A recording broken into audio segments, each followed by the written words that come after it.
Hello friends, मैं अपने channel में आपका स्वागत करती हूँ और दिल से आपके लिए दुआ करती हूँ आपकी ज़िंदगी में हर वो खुशी आए जो आप चाहते हैं। फ्रेंड्स, आज इस वीडियो में हम एक ऐसे टॉपिक के ऊपर बात करने वाले हैं जो आज के समाज की समस्या बना हुआ है।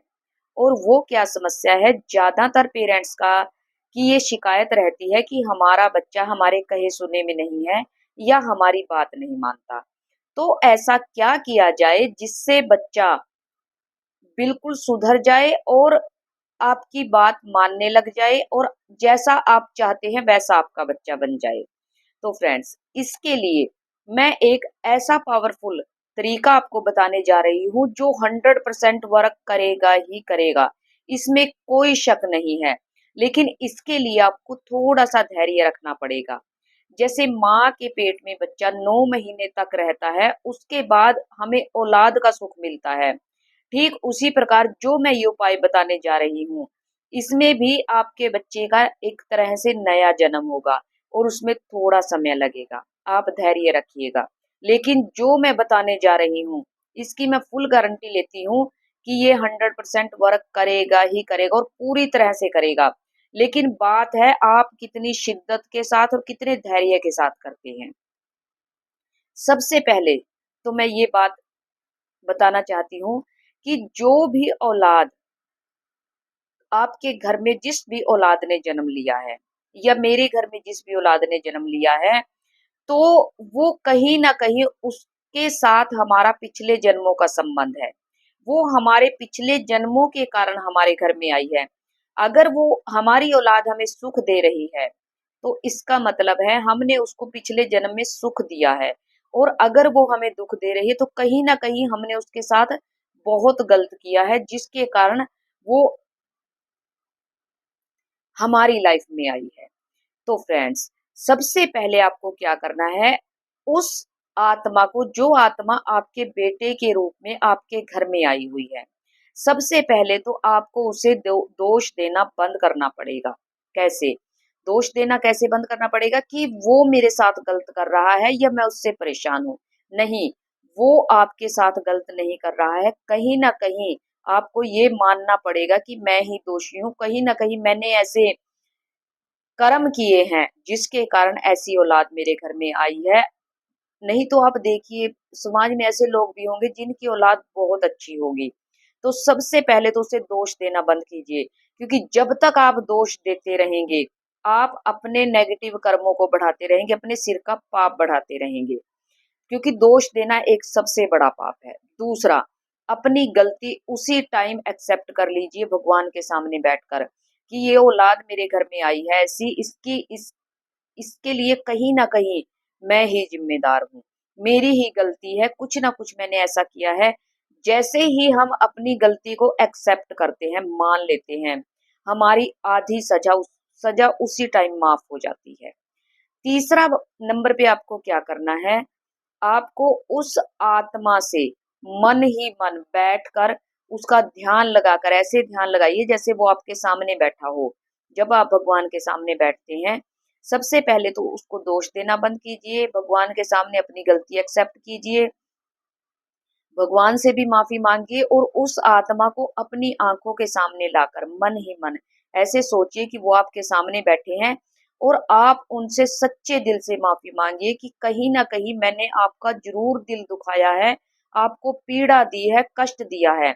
मैं अपनी गलती स्वीकार करती हूँ और मैं आपसे माफ़ी माँगती हूँ। प्लीज़ आप मुझे माफ़ कर दीजिए। जैसे ही आप माफ़ी माँगते हैं, आपको माफ़ी मिलनी शुरू हो जाएगी। और इसके बाद क्या करना है, किसी के सामने भी आपको उसकी गलत चर्चा नहीं करनी है, उसको उसके बारे में गलत नहीं बोलना है। अब ये तो हो गई बात कि हमें क्या-क्या करना है, किस तरह से करना है। अब वो पावरफुल उपाय बताने जा रही हूँ मैं जो आपको हर रोज बिना मिस किए करना है। अगर आप ये काम अमृत वेले में कर सकते हैं तो ज़्यादा बेस्ट रहेगा और अगर अमृत वेले में नहीं कर सकते तो आप किसी भी समय कीजिए, लेकिन आपको ये काम हर रोज करना है। अगर आप चाहते हो कि आपके बच्चे, आपकी औलाद बिल्कुल वैसी बन जाए जैसा आप चाहते हैं, तो आपको जो मैं बताने जा रही हूँ वो डेली करना है। सबसे पहले तो फ्रेंड्स ये देखिए कि अगर आपका बच्चा आपसे प्रेम नहीं करता, तो इसका मतलब उसके पास प्रेम की कमी है। अगर आपका बच्चा आपकी रिस्पेक्ट नहीं करता, इसका मतलब उसके पास रिस्पेक्ट की कमी है, क्योंकि जब किसी व्यक्ति के पास कमी होती है, वो वो आपको क्या देगा जब उसके पास कमी है। तो सबसे पहले आपको क्या करना पड़ेगा, आप आंखें बंद करके बैठिए और एक ऐसे देखिए कि आपने एक बहुत सुंदर सुनहरी कलर का और बहुत प्यारा सजा धजा, बिल्कुल सुंदर, आपने एक कलश अपने हाथ में पकड़ा हुआ है। अब आप ब्रह्मांड से, ब्रह्मांड मीन्स प्रकृति से, ऐसे देखिए कि आसमान में से राम नाम की बारिश हो रही है और आपको मन से बोलना भी है, इस कलश को आपको राम नाम से भरना है। कैसे? जैसे राम राम एक, राम राम दो, राम राम तीन, राम राम चार, राम राम पांच, ऐसे करते करते आप 108 राम राम भी कर सकते हैं, 51 भी कर सकते हैं। इससे कम तो मत कीजिएगा, 51 या 108। आप हर रोज राम राम से इस कलश को भरिए, ऐसे बोलते हुए राम राम एक, राम राम दो, राम राम तीन, राम राम 50, राम राम 51, ऐसे बोलते हुए इस कलश को आप राम राम से भर लीजिए और ऐसे देखिए कि आसमान में या प्रकृति में राम नाम की लूट मची हुई है और आप उससे बस जितना हो सके आप अपने कलश में डाल रहे हो। इसके बाद जब ये भर जाए, मतलब जितनी आपने करनी है, 108 बार या 51 बार, जितना भी आपने करना है, अगर 108 बार कर सकते हो तो बेस्ट रहेगा। फिर आपको सोचना है कि अब ये कलश राम नाम से लबालब भर चुका है, और जब राम नाम से भर चुका है तो राम नाम के अंदर सारे सुख और सारी खुशियां मौजूद हैं। तो अब आपको मन ही मन ये भी बोलना है कि अब ये कलश राम नाम से लबालब भर चुका है।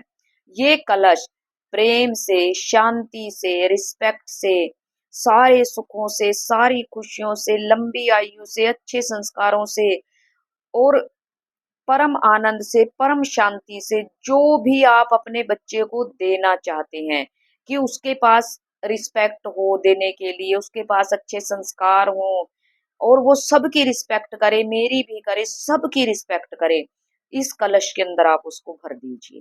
बोल के भरना है, बोल के, मन ही मन नहीं, आपको जुबान से बेशक धीमे धीमे बोलिए जो किसी को सुनाई ना दे, लेकिन आपको बोल बोल के, राम नाम भी बोल बोल के भरना है। और ये जो चीजें इसके अंदर भरी पड़ी है ग्रीन पेन से जो मैंने लिखा हुआ है, ये भी आपको बोल बोल के भरनी है। जब ये कलश भर जाए, आपको बोलना है कि अब ये कलश राम नाम से और इन सभी संस्कारों से लबालब भर चुका है। अब ये कलश मैं अपने बेटे को या बेटी को देती हूँ।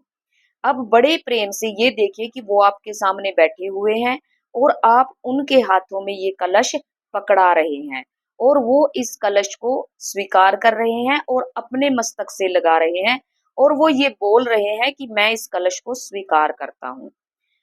जब आपने ये राम नाम से भरा हुआ कलश उसको दे दिया, अब आप बिल्कुल निश्चिंत हो जाइए, क्योंकि जैसे ही हर रोज ये सब चीजें आप उनको देनी शुरू करेंगे, जैसे ही आप देनी शुरू करेंगे, ये उनको मिलनी शुरू हो जाएंगी, इसमें कोई शक नहीं है।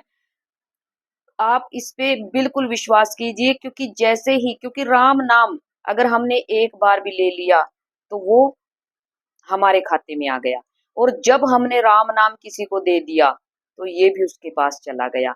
और जो ये चीजें, क्योंकि ये कलश राम राम से भरा हुआ है और राम राम के अंदर हम जो कुछ भी, क्योंकि पहले ही ये फुलफिल है राम सभी सुखों सभी खुशियों से, लेकिन हमने बोलकर भी डाल दिया है, तो ये अब भर चुका है। तो जैसे जैसे ये कलश, जितने कलश आप उसको दे सकते हैं, अगर दिन में एक तो देना ही देना है, लेकिन अगर एक से ज्यादा दे सकते हैं तो दीजिए। अब ये आपके ऊपर डिपेंड करता है कि आप कितने ज्यादा से ज्यादा कलश उसको देते हैं, लेकिन आप कुछ ही दिनों में, कुछ ही महीनों में आप देखोगे आपका बच्चा बदलना शुरू हो गया है। क्योंकि जब तक आप रोते चिल्लाते रहेंगे, लोगों के सामने बुराइयां करते रहेंगे, उसको दोष देते रहेंगे, वो बदलने वाला नहीं है। लेकिन जब हम गुप्त तरीके से, इसका पता बच्चे को भी नहीं चलेगा और हम उसको सुधार भी लेंगे, लेकिन हमें गुप्त तरीके से हम अगर ऐसा करते जाते हैं तो एक दिन हमारा बच्चा आपका बच्चा बिल्कुल सुधर जाएगा, बिल्कुल सुधर जाएगा। आप करके देखिए, आपको 100 नहीं 1000% रिजल्ट मिलने वाला है। तो फ्रेंड्स आप ये करिए, और करने के बाद अगर थोड़ा भी फ़र्क नज़र आए, तो आप कमेंट बॉक्स में ज़रूर बताना।